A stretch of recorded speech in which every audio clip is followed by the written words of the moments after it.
At para sa mga naghahanap ng trabaho riyan, pagkakataon nyo na pong makapag-apply sa May Trabaho Ka Job Fair 1020 o 2012 sa lungsod ng Pasay. Kabilang ang GMA Network sa mga kumpanya na bukas para sa mga interesadong aplikante. Nakatutok si Julio Segovia. Tapos na ang 8 taong kontrata ng 50 anyos na si Amalia Santos bilang domestic helper sa Taiwan. Kaya bitbit ang diploma at mga certificate. Maaga siyang dumating sa May Trabaho Ka Job Fair 2012 sa isang mall sa Pasay.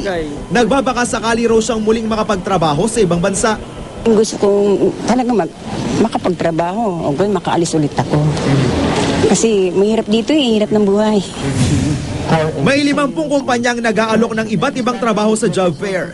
Karamihan mula sa business process outsourcing o BPO industry gaya ng call center. Pero hindi lang ito limitado sa Pilipinas. May mga trabaho rin abroad, gaya ng technician, driver, computer salesman, barista, machine operator at plumber. May booth din ng GMA News TV.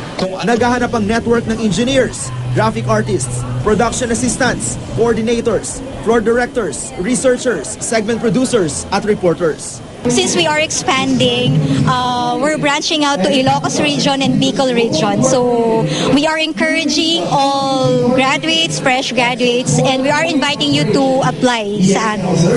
Ang magkaklasing sina April at Judine, sa Abril pa magtatapos sa kursong communication. Pero ngayon pa lang, nag-a-apply na sila. Mahirap na raw mapag-iwanan lalo't parami ng parami ang graduates kada taon.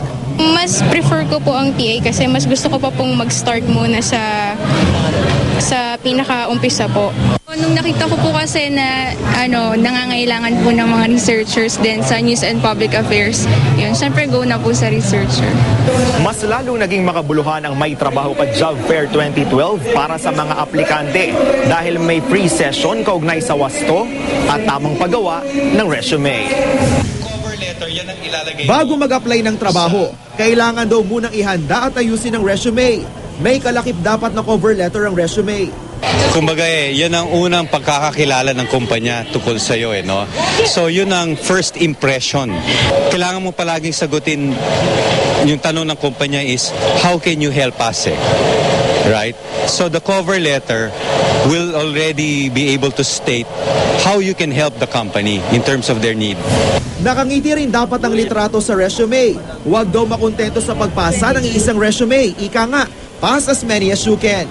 Pag nakapagpasa na ng resume, paghandaan naman ang interview. So if you're prepared, hindi ka may mental block. Kasi kuminsan sobra tayong kabado because hindi tayo preparado And the second is, you have to dress. As they say, dress for success. Nagbigay naman ng inspirational talks ang ilang anchors ng GMA News TV. May libre ring palitrato ang GMA para sa mga aplikante. Sa mga hindi nakapunta ngayong araw, pwede pang humabol bukas. Alas 10 ng umaga hanggang alas 6 ng gabi sa SMX Convention Center sa Mall of Asia. Julio Segovia, nakatutok 24 oras.